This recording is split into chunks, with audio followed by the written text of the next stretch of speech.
June ni som pali sang ni som ni panga ni BGM Medical College an hostel Air India Thlawhna tlakna mun Dr. Tam takina nunna an chan na mun kha kan endon ani Thlawhna ke te Thlawhna abung te hostel chunga hianin mu tura omani hemi chungchang kan ena kan react ma hian zirlai te ta na poimo thil kan en ho lokang Urban Solution and Consultancy hi Bangalore B katana Educational Consultancy ania izir du ber khorsa lo boy pui chein izir theina tur college sang an lo offer bokang che mani Bangalore chuk boy kher ngai lovin admission an lo tifel sa vekanga zirlaite airport alo mok thapin anom na tur po lo rom han sak chen anni zirlaite college orientation nei pui anni nuwa hostela thafel le thap ania Bangalore local guardian anga omin zirlaiten har satna anniin an boy pui theireng boke an hnoya zirlai kalte an boy pui na zong hi a free vek bok ani Urban Solution and Consultancy Office aizol throm puya emo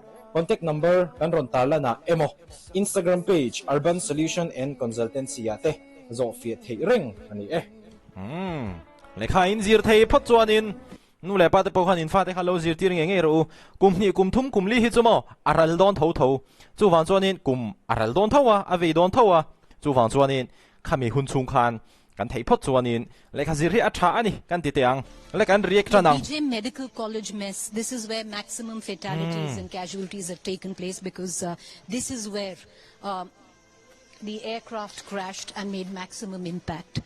helai mun hi an mess hall an dining hall ani chon lo e na mun mo ta chon lo e lai tak khanin Thlawhna kha ron tla ni khilai khianin a tlafu de ubi gani khilai dining hall lai vela hian mo And you can actually see the tail end of the aircraft actually right there.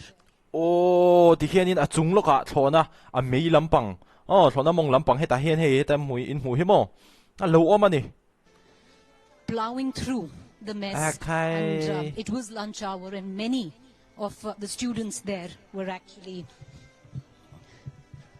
getting their lunch. lunch e hun lai ani Thlawhna ron tlak kamo kati lai khani doctor internship ti tam tak kha lunch an lo e ani Everything is in shambles. Sanjay will actually show you the Junior Thlawhna Medical Association plaque right there. And this was what we've been told, the mess area. This is where the young students there were eating their lunch when the plane tore into the building, taking many lives.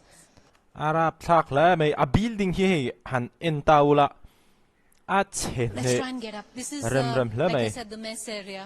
Brick, ngoi deu hei pu hi Thlawhna them tho ani hi tro helai kan mu hi water, remains of the aircraft, the debris, mattresses, and broken dreams of young lives who wanted to make it big.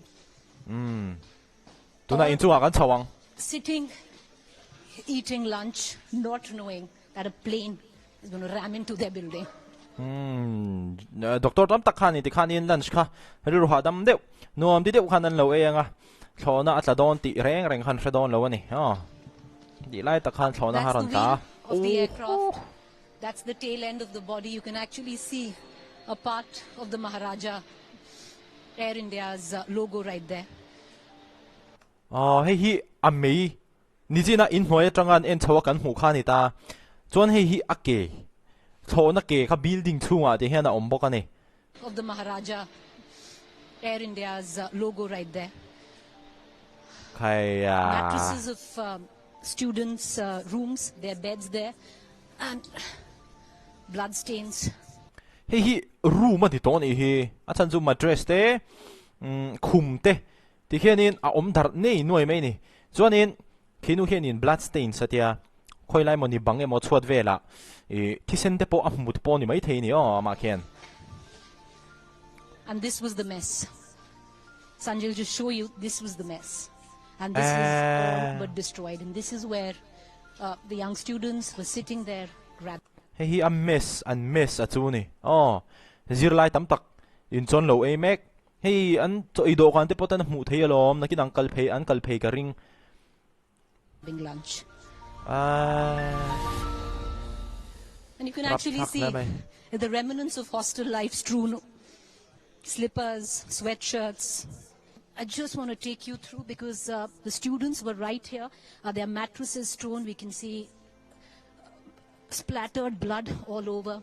An madress at the Pokenin, an madress at the Pokenin, Tisente Lokai. Kimi Thlawhna in a building around Sutna live at room at the Pokenin. I'm thinking an omlawang tika so it me located light up here more. This was the area where the plane rammed in and where the students were actually getting their lunch. You can actually, I'll ask my camera person Sanjay to show you the remnants of student life. Hey, okay. You know, slippers, sweatshirts, Slipper, and sweatshirt. All here, having absolutely no idea that an He Thlawhna me, Thlawhna. aircraft would slam into them. So, just want to take you through this. Dining hall, I'm paid. The police now clearing all of us from here, and understandably because a lot of press right here. Brand new shirts of young medical students, you can see. Hell, Cortartelo, again, La Hawk me. This is the mess area right here. Tables, Hey. benches, and you know, this is heartbreaking. Clearly somebody was eating his meal right here. John Low Emek the Jiang Latuk.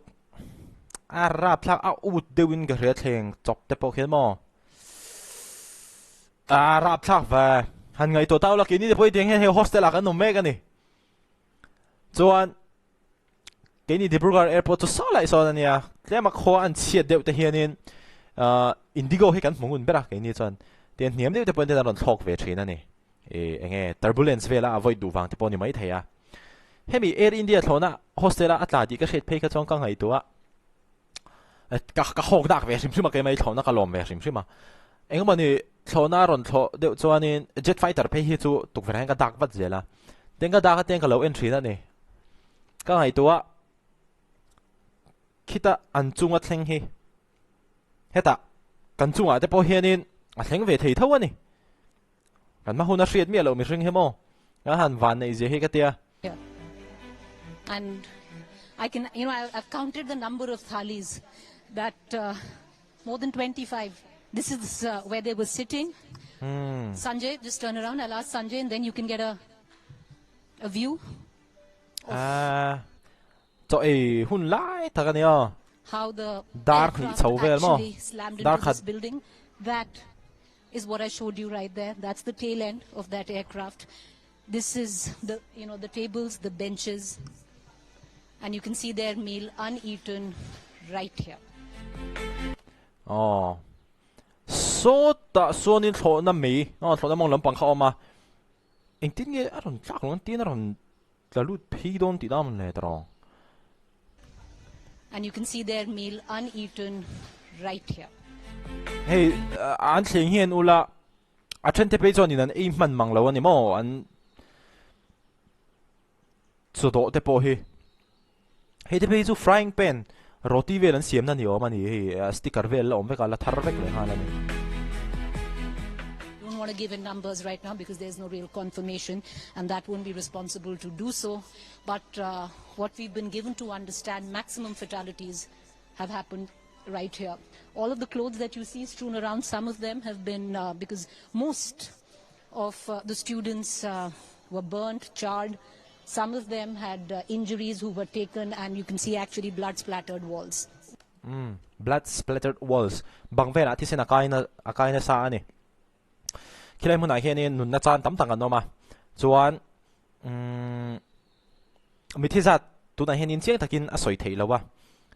Soi thei po ni ila ati si chi in kalashari lawa atia news reporter po khian thaka ti khop mai khatiang hamo ethics poi mo lo to khatiang ethics kha khami ba ka khanin ro eng soi kha ro asoi ka thei ngel de What we've been told, maximum fatalities from here. The area now is being sanitized slowly, one by one. The press is being escorted out because this press meet kilai mun atang khianin an thiar chuak zela chuanin ngor o helai CCTV omna te ni hi helai hi moi muang hian helai hi CCTV nia so helai mun a hianin mithi khan tam em ani chuanin zina soi phat ka soi tum ka hre chuak le zirlai tam tak kha khinu soi dan chuanin an kang hlum ani Thlawhna ina aron del hlum ti vel ai mang han a del hlum te po thawanga ma se khinu soida hi chuanin I chart body satia an kang hlum ti kha chiang ani. This is where, I met one of the officers from the investigative agency, and they were the ones who've been looking for debris right here. So they are sanitizing this area right now. This is the BJ medical mess of the hostel here. Right opposite it, to give our viewers an understanding, this is the mess area. Downstairs was the recreation area, mess in terms of the kitchen. And on the sides, you can see a lot of blocks, which we showed you earlier. Those are the blocks, the hostel blocks. Those are the ones which are completely charred on fire. But in terms of impact, you see right at the end. Hostel block dang te po kha alo kang na sa ani. Mase Thlawhna ina aron fu big ta ka chu khilai a mess area big kher khi ani. The part of the plane, that was the plane that rammed in right to the tail end of the aircraft. This was the first impact that the plane made with a building, and it started from here and then. Okay, Thlawhna kha ti zong kha na tlata hilam pangkha me ne tian building oma chuanin Thlawhna me khanin building kha ti hianin azuk fu ma saber Thlawhna a meilam pangkhan mo chuan heta hostel block dang kha a engine te khan ti khan funga hostel block dang kha ti khan kang ka kha hla thiam che ti khan. And ram the entire Dreamliner, caved in and crash landed ahead. So maximum damages in this particular area. Hostel mundang poti chethawa amaro chu soitong khanin hi building lo ni ta se Thlawhna kha tian aron tla chuanin Thlawhna meilam pangkhan tian aron fum sabera building kha chu wang chuan heta dining hall a zirlai tam tak om te kha khalai om te khanin nun na an chan nem mai ani hi India Today hianin Ting hianin an video an channel an ron da chuka chu kenin kan ron react vele ani ale ati zong kha tun thum ata na kan han react le thei te chu ani soitong hanin kan ma hun hi hriat lo ania chu wang chonin engma hi lak granted lo tur voina po pathian mal som nak ka dong ani tiril rupuran chung khan hlim takin hun in lo mang don ni ti kha em mang hianin video an ti to pang yo video like em hole theu don nia